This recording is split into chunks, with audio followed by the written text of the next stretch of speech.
You don't have to pretend to be strong. What you need is a mind steady enough that nothing can shake it, no criticism can throw you off, no failure can make you panic, no temptation can pull you off course. And when you build that kind of mind, your very presence speaks louder than words. People will feel the pressure without you saying a thing. That kind of strength isn't new. It's been forged for over 2,000 years by warriors, emperors, and those who survived the chaos of their time, all thanks to one thing: Stoicism. Is not just a philosophy to admire, it's a battle-tested toolkit for anyone who wants to master their life, control emotions, build discipline, see things clearly, and become immune to manipulation and pain. If you're tired of the chaos, if you want to become unshakable, watch this video till the end. Stoicism might just be what you've been searching for. Number 1, growth comes with loneliness.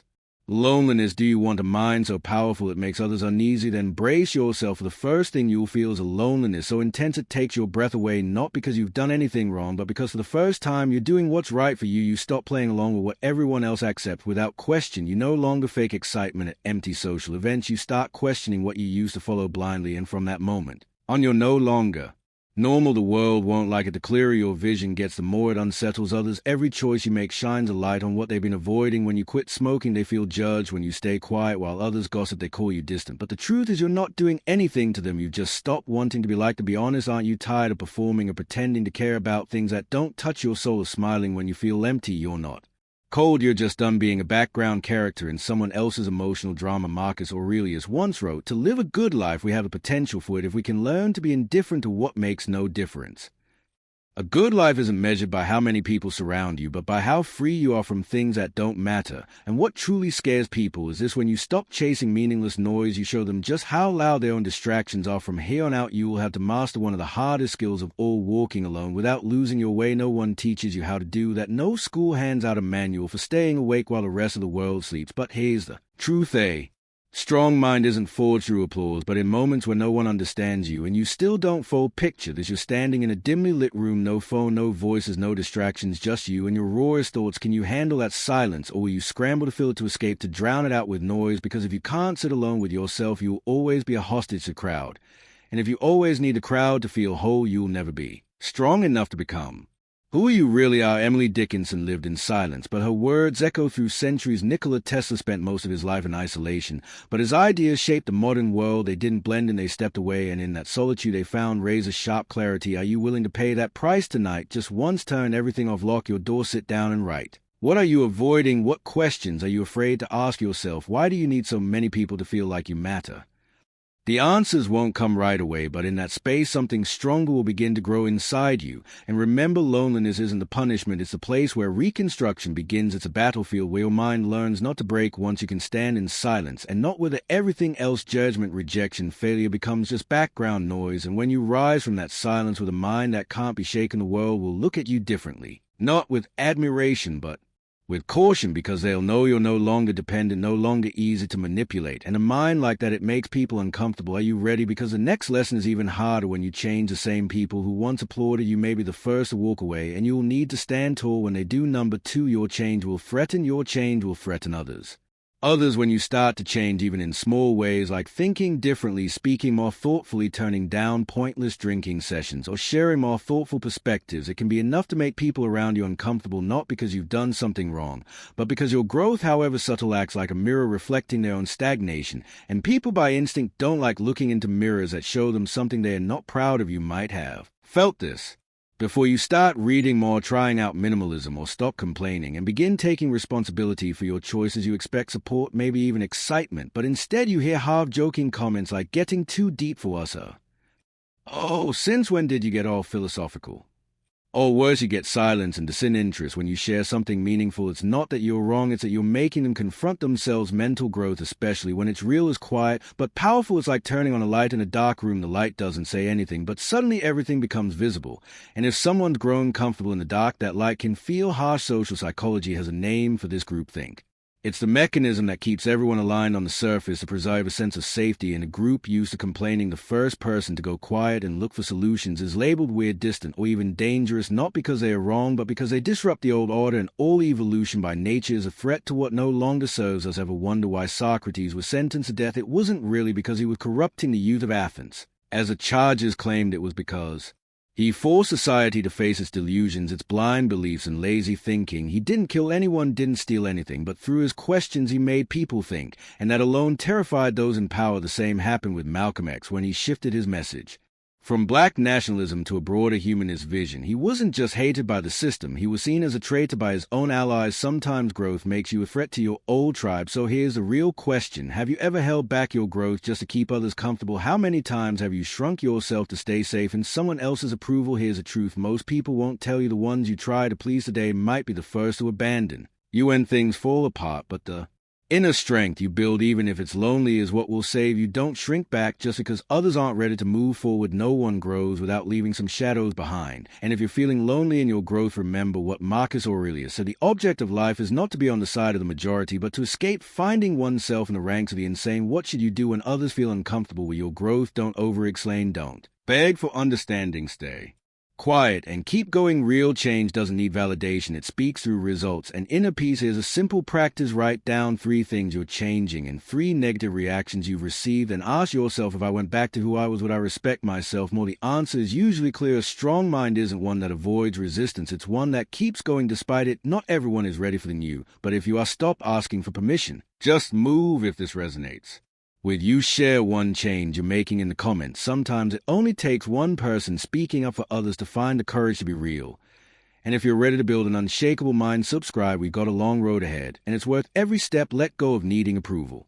Number 3, let go of needing approval. People fear what they can't control. A free mind, one that doesn't seek approval or permission, is the most unsettling thing to crowd because it doesn't play by their rules. When you stop living for validation, you become unpredictable. And to society, that a threat, not because you're dangerous, but because you force people to confront what they've avoided in themselves. Nature called this kind of person the Ubermensch, someone who rises above herd morality and lives by a value system of their own. Making the Ubermensch doesn't ask, am I allowed to do this?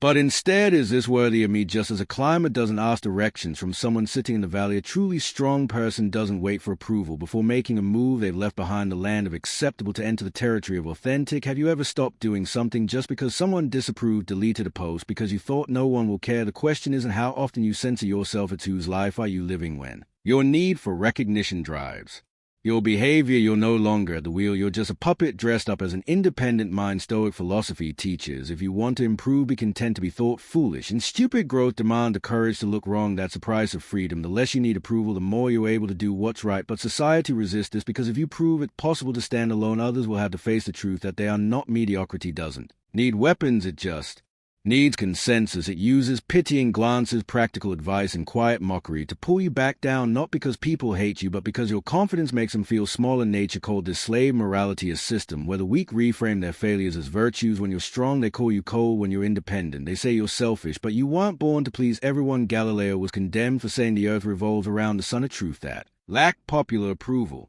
Rosa Parks, by refusing to give up her seat, forced America to confront its racial injustice. Real power doesn't always shout. Sometimes it's a quiet refusal to flinch when the world shakes. Here's a simple challenge that reveals how much you're shaped by others' eyes. Go eat alone at your regular spot. No phone, no headphones, no pretending to be busy. Just sit still. The discomfort that creeps in isn't loneliness, it's a fear of being seen as lonely. But if you push through it, you'll realize the first taste of freedom comes from being at peace with how others see you. Ask yourself this: if you posted nothing, told no one, would your work still feel meaningful? The answer is no. Maybe you're performing life instead of living it, like a farmer who plants for likes instead of fruit. You've been off track longer than you think. The Bible says, do not conform to the pattern of this world, but be transformed by the renewing of your mind. You don't need to fight the world, just have the courage to live differently. And it starts with letting go of the crowd's applause. If you truly want to build a mind that makes others uneasy, in the best way, start by defining your own values. Don't borrow morals from the majority. Don't wait for permission to move. Let every action answer one question: does this make me a better version of myself? And when you can stand tall on your own without leaning on praise, you're not just formidable, you're free. Number 4, own your life completely. You don't need to raise your life completely. Voice to be feared, just stay calm. When everyone else reacts in a world run by reflexes, the one who pauses to think is the most dangerous person in the room. And that begins when you accept a hard truth: no one but you is responsible for your life. In Stoic philosophy, there's a recurring concept: logos, the rational order that governs the universe. Everything operates according to a certain logic, whether you like it or not. But logos isn't fate, it's the setting. How you act within that setting is your Choice, you might lose your job, be betrayed, be misunderstood. That's the world's part. Your part is how you respond, and your response is your personal declaration of inner strength. We often confuse faith with surrender, as if living well guarantees life will go well, but maturity begins the moment you let that belief go, the moment you look in the mirror and ask, if no one helps me, how far can I help myself?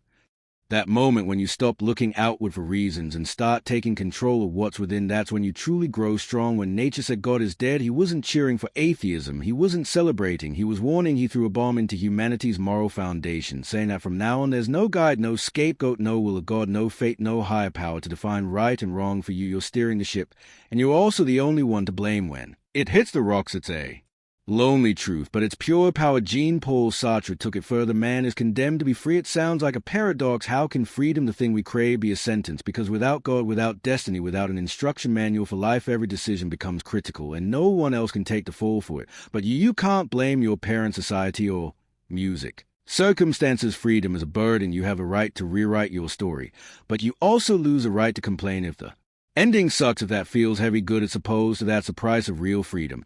And if you have the guts to carry it, you'll become the kind of person others don't know how to handle. They can't lure you with rewards, can't scare you with loss, they can't control you, and that unsettles them. Where do you start? Start by dropping the excuses like, I'm this way because of my childhood, because of society, because they don't understand me. You're not that way. You chose to be, and you can choose differently, but only if you're honest enough to erase a whole list of reasons you've used to avoid facing yourself. Try something simple that most people never do. Before bed, don't ask, who drained me today? Instead, ask, what responsibility did I avoid today? Write it down, not to beat yourself up, but so that tomorrow you can make a different move. A small, consistent choice can shift the entire direction of your life. A strong mind isn't one that knows everything, it's one that takes responsibility even for the unknown. If you're still reading, stop for 3 seconds. That's right, just stop, breathe, look around, and notice this. You just proved something powerful. You can control your actions even while the video is playing. That's strength, and if you've made it halfway through with us, hit like as your personal pledge, a pledge to yourself that you're done living like a victim. And don't miss the next part, because every piece of this journey is building one thing, a mind the world has to reckon with. Strength is facing pain. Number 5, strength is facing pain. How do you build a mind so strong it makes others hesitate? The answer isn't in feel-good mantras like love yourself or everything will be okay. Real strength doesn't come from denying pain. It comes from facing it head-on. Sometimes the cracks in your soul are exactly where the light gets and showing you the path to becoming unshakable. But ask yourself, how many times in life have you chosen to run instead of endure, and where did that get you? A mind of steel isn't forged in comfort, it's shaped in chaos and confusion, in sleepless nights. That's where you either break or you rebuild. We forget inner turmoil isn't a sign of weakness. It's raw material. It's the clay from which a deeper, stronger version of yourself is formed. Viktor Frankl, the Holocaust survivor and psychiatrist, wrote in Man's Search for Meaning that humans can endure almost anything as long as they find meaning in the pain. So here's a real question. Have you ever tried to find meaning in your suffering, or have you just been trying to escape it? There's a reason I want to tell you this story, because it proves a hard truth. Pain doesn't destroy you, avoiding it does. There was a man named James, a successful engineer, a husband, a father. Everything fell apart when his 6-year-old son died in an accident. For months James was a ghost. He shut down every emotion, buried himself in work, tried to outrun the grief, but the more he ran, the emptier he felt. Then one day he saw his son's old shoes under the table and collapsed for the first time. He let himself cry, let himself remember, and that was a turning point. He began writing letters to his son. One each day he wrote about the ache, the guilt, the moments they never got to share. A year later, those letters became a book that helped thousands of parents survive their own losses. Maybe you haven't faced a tragedy like James, but everyone has a pain they keep buried. What matters is not to run from it, but to sit with it. Start each day with this question: what pain am I trying to ignore? Write it down, not to complain, but to understand. Then ask, what can this teach me? When you dare to confront pain, it loses its grip. It becomes fuel. Just like coal under pressure turns into diamond, your mind sharpens under pressure too, until it becomes something formidable. Seneca said, a gem cannot be polished without friction, nor a man perfected without trials. Without hardship there is no strength. So ask yourself, do you want comfort in illusions or grow through truth? Now pause, take a breath, and ask yourself, how many times have you backed down just to avoid hurting? How many big moments in your life got buried under fear of feeling too much? Here's a practical tool. Choose a painful memory. Rewrite it from the perspective of someone who's already made it through. Don't write like you're stuck in the storm. Write like you've come out the other side and you're telling the story. Because when The story changes, your mind does too. A strong mind isn't something you're born with, it's something you build. And the raw materials are the hardest to hold: pain, loss, failure. While others flinch, you walk forward. While others complain, you learn. While others fall, you grow. And that's when people start to fear you, not because you don't hurt, but because you don't break. And once you turn pain into your weapon, you're ready for the next lesson. Prepare for the worst, not to live in fear, but to become someone nothing can break. Number 6, expect the worst. One of the most quietly powerful habits of mentally strong people is this: they always prepare for the worst, not because they are pessimists, but because they refuse to live in denial. They don't want surprises. They don't want a shock to rob them of clarity. That's what makes them dangerous, because you can't break someone who's already made peace with failure. Ever notice the person who unsettles others the most isn't the one screaming or complaining, it's the one sitting silently in the chaos, face unchanged. They watch the storm arrive like they've been expecting it. People often call them cold, but it's not the coldness, it's stoicism at the highest level. Marcus Aurelius once wrote, "The wise man sees in the misfortune of others what he should avoid. The wise don't wait for disaster to learn how to face it. They observe, reflect, and prepare. They ask the uncomfortable questions most people avoid. What if someone I love dies unexpectedly? What if my job disappears overnight? What if I'm betrayed by the person I trust most?" Not to torment themselves, but to bulletproof their minds and investing. Howard Marks, one of Wall Street's sharpest strategists, once said, "Risk is what's left when you think you've thought of everything." He never enters a deal without playing out the worst-case scenario, not because he lacks confidence, but because he understands it's not failure that kills you, it's surprise. Ask yourself this: when was the last time you imagined the worst-case scenario? And when was the last time you broke down because you never thought it would happen? A practical exercise is to build a collapse model.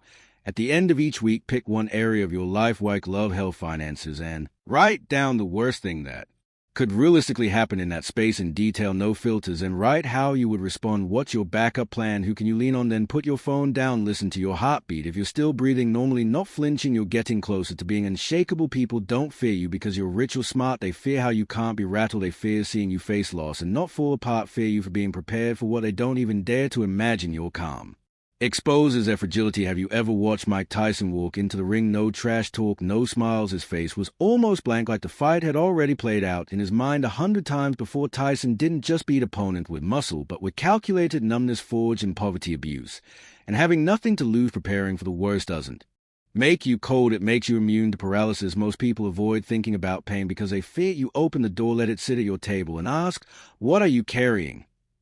One last question for you: if you lost everything today, your reputation, your money, your relationships, what would still be intact inside you? A strong mind doesn't have to roar like a lion, it just needs to stay still, unmoved while the world trembles. And sometimes that calm is enough to silence the entire room. Once you get used to welcoming the worst, the next step comes naturally. Not everything deserves a reaction, and not reacting isn't weakness, it's the ultimate sign of inner strength. But that's another lesson, a quieter kind of power, harder to grasp. We'll get to that next. Number 7, power is not reacting in life. Most of our intense reactions come from trying to control what was never ours, to begin with what others say, how they treat us, how strangers behave, or the outcome of events. But here's the raw truth: we can't control what others think, do, or feel. Reacting impulsively is just a desperate attempt to reclaim control over something that was never in our hands. But there's one thing we do have full control over: how we respond. We can choose to be calm, we can choose silence, we can choose to observe. That's our role in the game. The rest belongs to life, to others, to the world, and we don't have to fight for it. Epictetus once said, if someone succeeds in provoking you, realize that your mind is complicit in the provocation.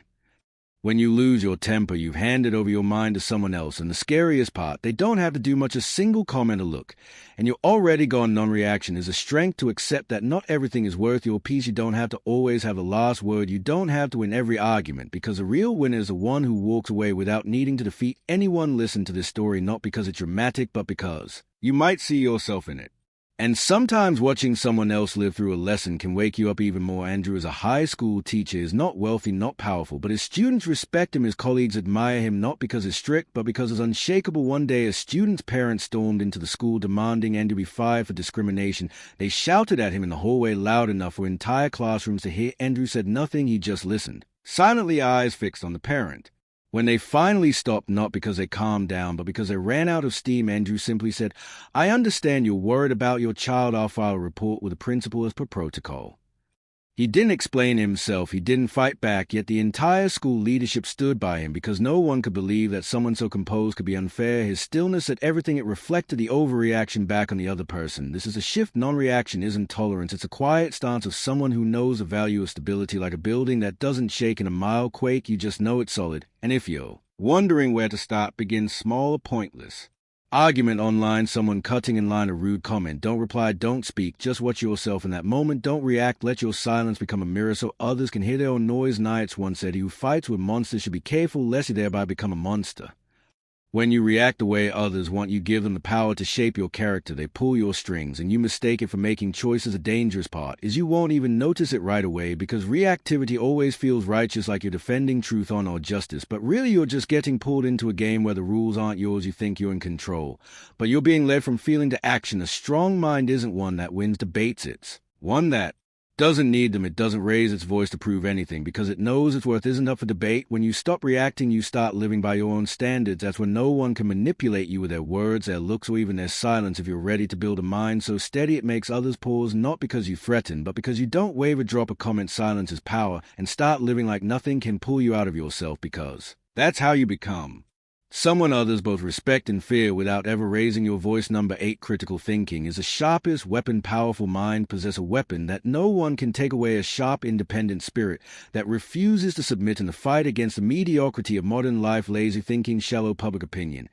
and knee-jerk emotional reactions. Critical thinking is the sharpest blade you can forge, but no one is born with it. Critical thinking isn't a gift at the battlefield, a daily internal struggle where you constantly interrogate yourself. Why do I believe this? Who's influencing my thoughts? Are my words shaped by real experience or just echoes of the crowd? It's an unrelenting showdown between the habitual self and the awake self, and your victory isn't measured by how many people agree with you, but by the quiet clarity that comes each time you refuse to swallow an unexamined opinion. You don't need to control the world, only how you respond to it, but to do that you have to learn to rethink, to think deeper, and to think differently. That means when someone says everyone does it, you ask, who is everyone, and why should I be like them? When headlines flood and you pause and ask, what's missing here? Not just to be contrarian, but to make room in your mind for truth before emotion or noise hijacks. The irony is that we live in the information age, yet most of us have never been taught how to truly think. We consume knowledge like fast food, fast, easy, and undigested. Then we wonder why we feel anxious, exhausted, and lost. A strong mind isn't one that holds the most facts, it's one that knows when to question every time you're hurt by someone's words. Ask, why did that upset me? What fear did it touch? Every time you're angry, pause, what am I defending, truth or ego? The moment you start questioning instead of reacting is a moment no one can control you. And no, practicing this doesn't have to be complicated. Each day choose one belief you've always held about yourself, others, a world, and put it under a microscope. When was the last time you truly changed your mind or admitted you were wrong? If you can't remember, ask yourself, are you really living or just repeating an outdated mental script? In every conversation, instead of waiting for your turn to argue, try listening, really listening to understand what's driving the other person's point. It's hard, painfully hard, because it demands you set aside your ego and take the side of truth even when the truth doesn't flatter you. A strong mind doesn't need to win every debate. It just needs to avoid wasting itself on debates that don't matter. Like a soldier picking the right battlefield, a critical thinker chooses where their energy goes. Strength lies not in knowing everything, but in knowing what's not worth believing, not worth reacting to, and not worth holding on to. So ask yourself, of all the things you believe, how many are truly yours, and how many were just programmed into you? Remember, no one can fully control their circumstances, but you can control how you interpret them. Critical thinking doesn't make you stubborn, it makes you unmanipulable. You're not easily convinced, and you're not easily triggered. You're the kind of person people don't know how to persuade, and that unsettles them. You don't need to shout to prove your strength. Just think deeply enough that your words make others fall silent, and that starts the day with the next time you ask yourself, have I really thought this through? We just explored 8 principles for building a mind so strong the world can't help but take notice. No need to raise your voice, no need to prove anything. Sometimes quiet strength speaks loudest and makes others feel small without saying a word. That kind of power is born from a journey no one sees, where you stop living for approval and start living by what's right, where you realize no one's coming to save you.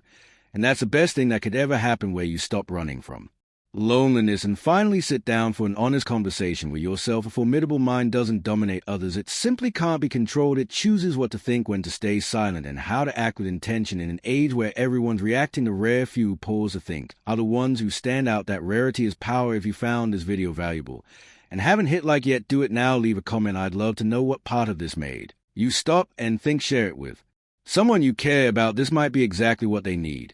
And if you're committed to building an unshakable mind, hit subscribe. There's so much more ahead. Thank you, and see you next time.